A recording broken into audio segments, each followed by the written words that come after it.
Oh, shoot, you caught me. I was trying to go ahead and get a tweet out with my with my Droid phone, sorry.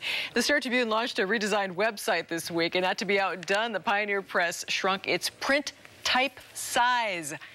Ah, the perils of newspapers in the digital age. Just one of the topics this week with our media panel. Here's tonight's version. John Rash is the author of The Rash Report and pens editorials for the Star Tribune. Julio Ojeda-Zapata is a consumer tech reporter for the Pioneer Press and just eats up social media with a spoon. And we welcome Erica Mauder to the couch. She describes herself as an arts lover, web nerd, and a chronic blogger. Good to meet you. Thank you for being here.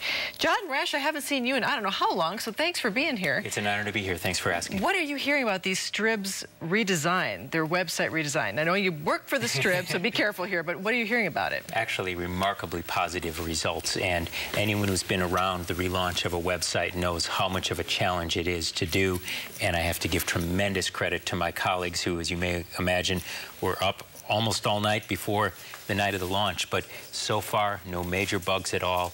The response has been tremendous, not just from readers, but the Twitter chatter has been almost uniformly positive, and more than anything, they sped it up almost twice as fast by our own metrics.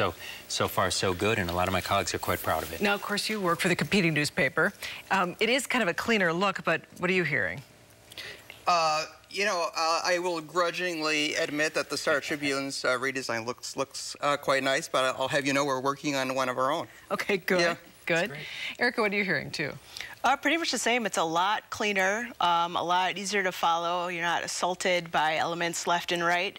But I hear there's still complaints, the automatic refresh, which... You know, I know that is an issue, and I know it was an issue for a couple of people on some of the puzzle pages as an example, but I think they're very close to working out those kinks. So good to hear. Come back and visit, and hopefully it'll work well. Erica, are young people going to be willing to pay for a newspaper on the web? The New York Times has a paywall up now, and is that something that folks of your generation are going to go for? I think people eventually will realize once they don't have access anymore whether that was of value to them or not. I had a thing for a long time about paying for iPhone apps, and then I realized that's silly. In the grand scheme of things, it's not that much money, and they're worth a lot to me. And the same with your sources of news. If you don't have it, and then you realize, oh, I missed it, you're probably more willing to pay up for it eventually. Because the economic model of the industry, John, kind of is going to depend on this, isn't it? Absolutely. New York Times is going first. Everyone in the industry is watching that. But estimates are that up to 100 newspapers by the end of the year are going to go to some kind of metered model system.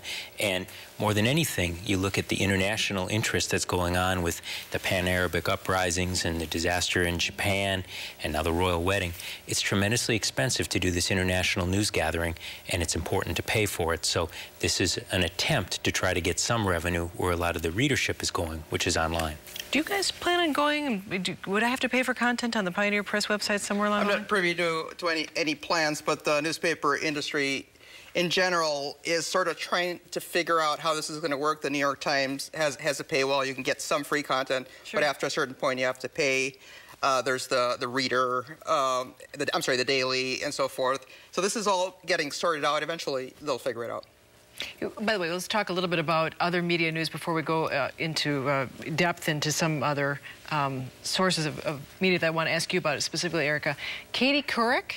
Indeed. What the heck? Where does she plan on going? Well, what probably will happen is she will now have her own syndicated daytime show. She may do a little bit of work with 60 Minutes, assuming that CBS is the syndicator of her show, but it's a significant departure. And, you know, when you used to get the network news anchor position, in effect, it used to be like a Supreme Court appointment for life, but that's changing because it's now the court of public opinion, and she wasn't able to rescue the ratings for CBS. They remain mired in third place. Are you surprised by that? I'm not, because I think that, number one, her competition was quite keen, and Brian Williams, you know, has his own audience as an example on NBC.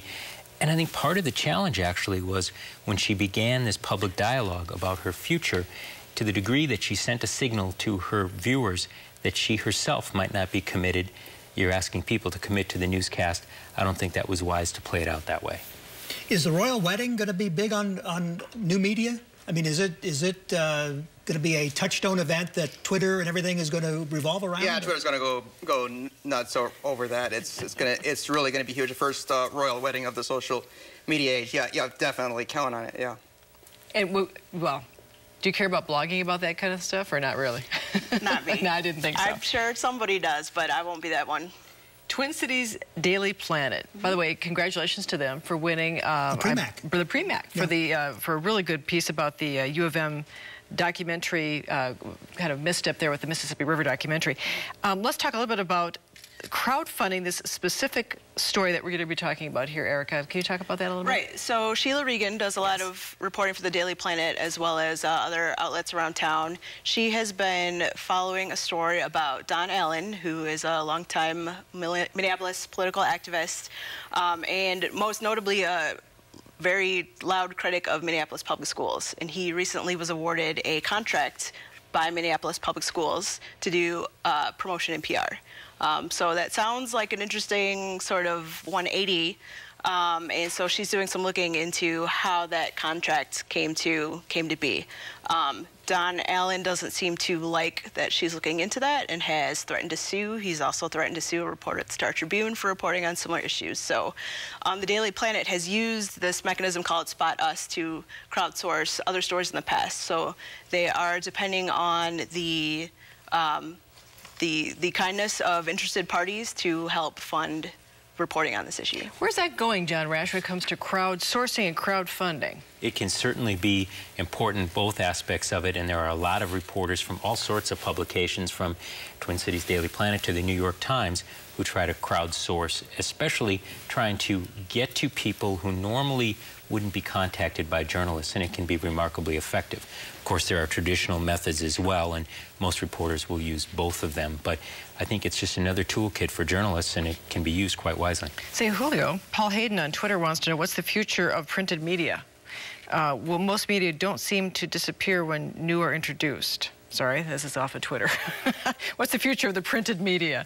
Well, they've been predicting the demise of newspapers for decades, and we're still around, but in 10 or 20 years, we're going to be very different from where we are now. Does iPad 2 help? Yes, do you have iPad 2? I heard this little thing in my ear. You're taking pictures, aren't you? Yeah, I'm trying to live tweet from the couch on a dare from you, but AT&T is not cooperating. Okay. It's really hard to do this live, I have to say, but yeah. But the iPad is going to be very big for media. But we're not quite there yet. The daily, the Bunch Ballyhoo Daily is tanking. Usage is dropping. Sharing from the app is diminishing. So that is verging on a failed attempt. So companies like the Pioneer Press, just traditional media organizations, are still trying to figure out how to exploit this thing. We're not quite sure how to do it yet. But your point is very well taken. It's going to be a very important device. Do you have an iPad too, by the way? I do not. You got to get one. I keep hearing about these. I'm working on it. I haven't been able to justify it yet. We have a show and tell. Of course, you've already kind of shown and told a little about iPad too, but we have a round of show and tell. Let's start with John Rash. What do you want to go ahead and show the audience in terms of an interesting website? Of course, this week, President Obama announced his re-election effort, and he did it in the more modern way, which is through a video that was released. And then Governor Pawlenty also has come forward with his video. But still, the most impactful media form are campaign commercials. And there's a great site called The Living Room Candidate that tracks all the way from the I Like Ike campaign, how candidates have used television. I use this site when I teach mass media and politics at the University of Minnesota. And in particular, this page is from 1968. And if people think about negative campaigning now, when Minnesotan Hubert Humphrey ran against eventually President Nixon there, the most negative commercials I've ever seen, and they show images including dead soldiers in Vietnam that would be unthinkable now to have in a campaign commercial. They were done by a young producer from the Mike Douglas Show named Roger Ailes, who of course now runs Fox News. Okay. Erica, you've got something that puts us on a bicycle. Yeah, 30 days of biking. What's this all about? It's a challenge started by two local guys to get out on your bicycle every day for a month. If it's raining out, you can hop on your bike and ride around the block, and it counts. And it's, I think of it as not so much a fitness challenge, but more of a transportation and recreation challenge. So it's just to get everyone, the Twin Cities is a great place to bike, and it's a way to encourage people to get out on their bike and try it out. And they have sponsored events and group rides and all kind of fun things that you can do all month long. That looks very cool. Julio, so you have chosen a guy who writes a song a day? Yeah, Terry Eason, he's the husband of a Pioneer Press editor. I know him pretty well. A very gifted musician, and he's taken it upon himself to write one song a day. He posts the videos on Facebook, and it's a lot of work, and it's been a little strain on his family life. But I love the guy to death. I just wanted to give him kudos for that. I like the idea. He also wrote the music for a trailer that I put together for my iPad book. So, that's right. Yeah. It looks great. Say, well, we were talking about video here online. Tim on Twitter wants to know, what about YouTube doing original programming? I think that it's inevitable that nearly all of these sites, Netflix trying to do original programming as well right now, and what they're trying to do is differentiate themselves from not only each other online, but of course television, and is eventually, as we all know, that the computer screen and the television screen are going to merge as one, and they want to have a stake in that future. So as opposed to just user-generated content, if they can create things that become appointment television for people, it's a sound strategy. You also want to add anything to that, Julio? About? I have successfully tweeted from the couch. It was a dare, and you've done it. And that's pretty good. TPT finally came through. Very good. All right, excellent. You won. Yeah. Thank you, panel. Thanks, panel. Learned a lot. Thanks. Okay.